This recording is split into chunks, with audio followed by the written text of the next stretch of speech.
is Hidden Killers with Tony Bruschi. Here now, Tony Bruschi. There are two kinds of failures in public office. The first is human, the occasional mistake that comes with doing a hard job. The second is ideological. When you believe in a theory so strongly that you keep applying it long after it's proven not to work. Let me introduce you to someone who's doing just that. Philadelphia District Attorney Larry Krasner.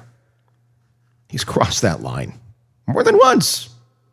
He isn't just a man who made a few bad calls. He's built an entire prosecutorial culture that protects violent offenders more than it protects their victims. And the results are written in blood. Let's start with the most recent case, the one that we've been talking about, the one that finally forced even Krasner himself to admit, yeah, we could have done better. Yeah, you think? But that silent reflection, don't bring her back.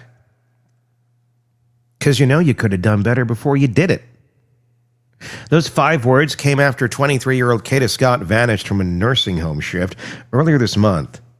2 weeks later, her body was discovered in a shallow grave behind an abandoned Philadelphia middle school. The man charged with her kidnapping, 21-year-old Keon King, wasn't a stranger to that office. Earlier this year, he'd already been arrested for stalking, kidnapping, and strangling another woman. Prosecutors had surveillance video showing the attack. They had evidence. They had the chance to stop him. When the victim didn't appear in court, even though all of this was on video, all of this was documented, you don't even truly need the victim to be in court to be re-victimized, having to stand next to the perpetrator of these crimes, the predator. When she didn't appear in court, Krasner's team dropped the case. No conviction, no follow-up, no preventative measures. Just, nope. No thoughts of considering, gee, maybe this person is fearful for their own well-being. Nope, even though we have you on tape doing these horrible things, aren't 50-second chances lovely? Go ahead, keep going. Keep going. We believe in the power of healing. You ignorant fuck. 2 months later, Kada Scott was gone. That's not hindsight. That's negligence with a calendar. And this isn't an isolated failure. It's a pattern. It's one that's been documented again and again during Krasner's 7 years in office. Under his watch, the conviction rate for violent crimes in Philadelphia has plummeted, dropping to roughly 33%, according to a 2022 Philadelphia Inquirer analysis. Police arrest people, prosecutors cut them loose. And violent offenders keep walking back into neighborhoods already drowning in fear. The city's commissioner, Daniel Outlaw, that's her name, Outlaw, has called it a revolving door. Officers risk their lives to make arrests, and the DA's office lets the same offenders out before the ink dries on the paperwork. And we all know the Philadelphia DA's office is filled with lovely individuals who always do their job well, like Ellen Greenberg's case. Oh, wait. Oh, now he's the governor. Huh. Funny how that works. And when they reoffend, the pattern is depressingly predictable. In 2020, then U.S. Attorney William McSwain publicly accused Krasner's office of leniency in at least 10 violent crime cases where defendants later committed murders or serious assaults. You can argue politics all day long, but you can't argue with the funerals that followed. In 2019, Officer James O'Connor IV was shot dead, killed during a raid. The suspect, Hassan Elliott, he had a prior illegal gun violation and was free on new drug charges that Krasner's office had chosen to drop. Same story, different victim. Then there's the gun violence crisis. Despite record numbers of gun arrests, the Krasner era has delivered fewer gun convictions than any administration in recent memory. The Inquirer found that defendants charged with illegal firearm possession were being convicted at dramatically lower rates, even as shooting soared. These aren't low-level marijuana cases. They're gun felonies. People arrested with illegal weapons in a city already breaking homicide records. Krasner's office has argued that these declines reflect complex cases and witness cooperation issues. Sure, but every DA before him faced the same problems without watching the conviction rate collapse by half. What changed isn't the evidence, it's the ideology, which should probably be called ignorance. Krasner came into office as a civil rights defense lawyer, not a career prosecutor. He ran on reform, reducing mass incarceration, eliminating cash bail for nonviolent crimes, undoing decades of punitive sentencing. On paper, it may sound noble. In practice, it has turned Philadelphia into a social experiment where the lab rats are real people and they're getting killed. There's a difference between mercy and neglect, between giving people a second chance and giving predators a free pass. Krasner's policy buried that line. He promised to focus on rehabilitation, but his office can't even handle basic supervision of repeat violent offenders, more or less rehabilitation.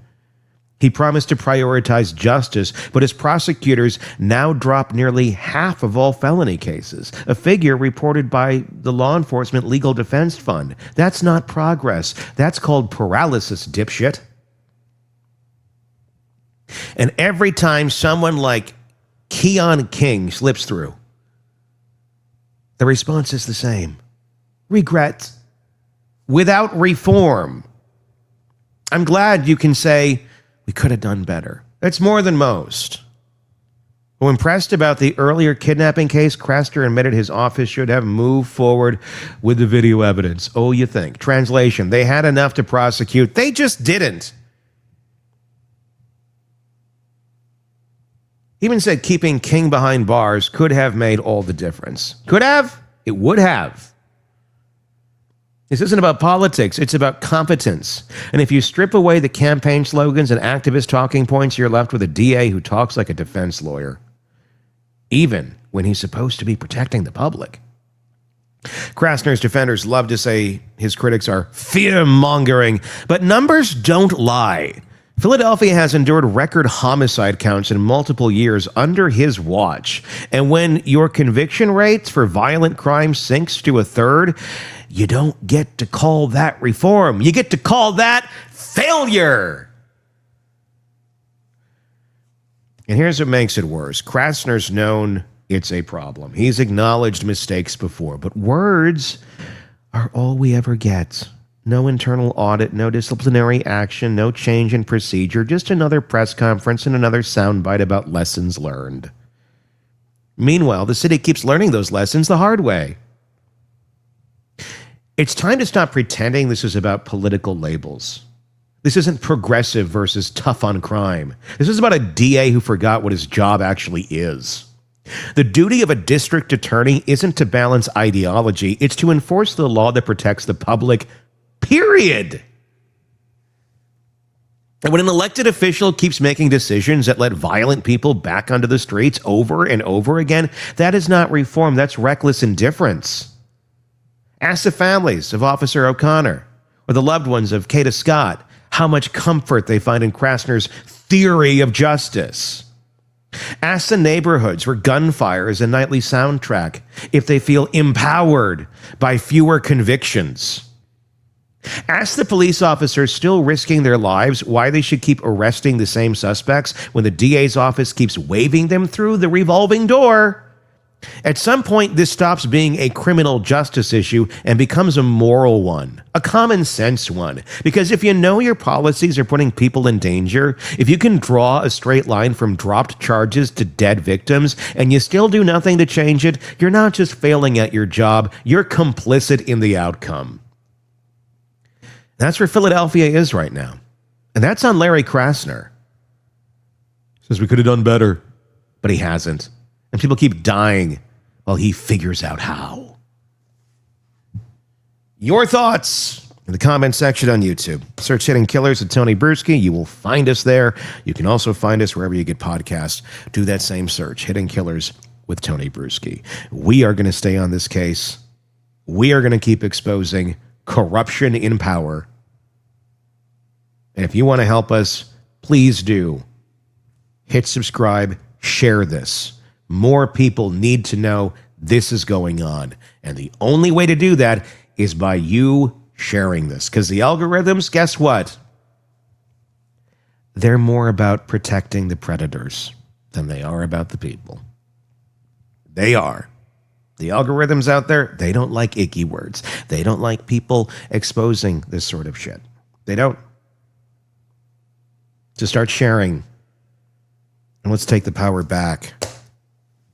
I'm Tony Bruschi. We'll talk again real soon. Want more on this case and others? Then press subscribe now and don't miss a moment of true crime coverage from Tony Bruschi and the Hidden Killers podcast.